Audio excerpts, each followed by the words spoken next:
চীন থেকে আসা বিলিবিলি অ্যাপ যদি ভারতের বড় আকারে জনপ্রিয় হয়ে যায় তাহলে ভারতের ইউজার এর জন্য এটা কতটা নিরাপদ? শুধু এন্টারটেইনমেন্ট অ্যাপ নাকি এর সঙ্গে রয়েছে কিছু বড় প্রাইভেসি কনসার্ন?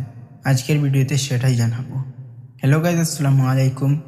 আজ আমরা কথা বলবো বিলিবিলি অ্যাপ নিয়ে এবং বিশেষ করে ভারতের ইউজারের জন্য এর সম্ভাব্য ঝুঁকি কোথায় হতে পারে। প্রথমে পরিষ্কার করে দিই, বিলিবিলি চীনের একটা কোম্পানি হলেও শুধু চীনের কোম্পানি বলে এটাকে ডেঞ্জারাস বলা যায় না। আসল বিষয় হলো একটি অ্যাপ আপনার কাছে থেকে কী ধরনের ডাটা সংগ্রহ করেছে এবং সেই ডাটা কিভাবে ব্যবহার করছে। Data collection.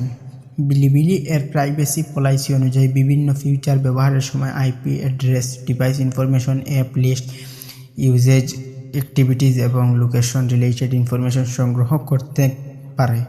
অর্থাৎ প্রাইভেসি এর দিক থেকে একজন ইন্ডিয়ান ইউজারের অ্যাপ পারমিশন এবং প্রাইভেসি সেটিং ভালোভাবে দেখা উচিত।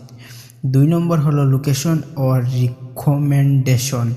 বিলিবিলি পার্সোনালিটিজ রিকমেন্ডেশন দেওয়ার জন্য ইউজারের পারফরমেন্স, হ্যাবিটস এবং লোকেশন রিলেটেড ইনফরমেশন ব্যবহার করতে পারে বলে তাদের পলিসিতে উল্লেখ রয়েছে। এটা অনেক বড় সোশ্যাল মিডিয়া প্ল্যাটফর্মে এই দেখা যায়, কিন্তু সেন্সিটিভ ইনফরমেশনের ক্ষেত্রে ইউজার এর সচেতন থাকা গুরুত্বপূর্ণ। চায়না কানেকশন নিয়ে প্রশ্ন। এখানে সবচেয়ে বড় প্রশ্নটা আসে, যদি কোনো ফরেন প্ল্যাটফর্ম ভারতে কোটি কোটি ইউজার পায় তাহলে ইন্ডিয়ান ইউজার এর ডাটা কোথায় স্টোর হবে, কোন এন্ট্রি ডাটা প্রসেস করবেন এবং কোন দেশের আইন প্রযোজ্য হবে।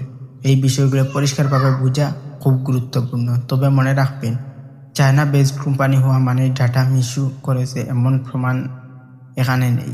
ভারতের জন্য আসল কনসার্ন হওয়া উচিত privacy, data security, user constant, data storage, government regulation এবং প্ল্যাটফর্ম এর ট্রান্সপারেন্সি। অর্থাৎ বিলিবিলি ভারতে এলে শুধু চাইনিজ অ্যাপ বলে বিচার না করে ভারতীয় আইন ও ডাটা প্রোটেকশন রিকোয়েস্ট কতটা মেনে চলছে সেটা দেখা উচিত।